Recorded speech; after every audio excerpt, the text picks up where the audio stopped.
ఈ రోజుల్లో తక్కువ వయసు ఉన్న వాళ్ళకు కూడా హార్ట్ అటాక్స్ వస్తున్నాయి.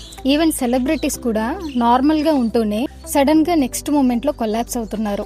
ఇక్కడ ప్రాబ్లం ఏంటి అంటే చాలా కేసెస్లో వార్నింగ్ సైన్స్ కనిపించవు. అందుకే గుండె నొప్పి వచ్చాక కాదు, రాకముందే వచ్చే రిస్క్ ఉందో లేదో తెలుసుకోవాలి. ప్రివెంటివ్ హెల్త్ కేర్లో పార్ట్గా కొన్ని రకాల టెస్ట్లు ఉన్నాయి.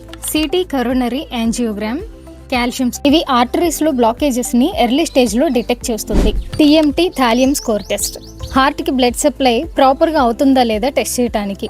ఎస్పెషల్లీ 30+ ఏజ్ దాటాక ఇయర్లీ వన్స్ ఈ టెస్ట్ ని కన్సిడర్ చేయొచ్చు. బ్లడ్ టెస్ట్ కూడా చాలా important. Lipid profile cholesterol levels ని తెలుపుతుంది. హెచ్ఎస్సిఆర్పి ఇన్ఫ్లమేషన్ మార్కర్, హెచ్బిఏవన్సి hidden sugar risk, homocysteine artery damage risk ని తెలుపుతుంది. Vitamin B12 and D deficiencies కూడా హార్ట్ హెల్త్ మీద ఇంపాక్ట్ చూపిస్తున్నాయి. టెస్ట్లు ఒక్కటే సరిపోవు. రోజు కనీసం 30 to 40 minutes వాక్ చేయడం, ఆయిల్ అండ్ ఫ్రైడ్ ఫుడ్స్ ని అవాయిడ్ చేయడం, స్మోకింగ్ ని అవాయిడ్ చేయడం, స్ట్రెస్ కంట్రోల్ చాలా ఇంపార్టెంట్. ఎస్పెషల్లీ ట్రైగ్లిజరైడ్స్ ఎక్కువ ఉన్న వాళ్ళకి హార్ట్ రిస్క్ ఇంకా ఎక్కువ ఉంటుంది.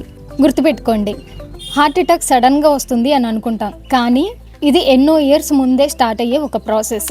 ఎర్లీగా డిటెక్ట్ చేస్తే లైఫ్ సేవ్ చేయొచ్చు.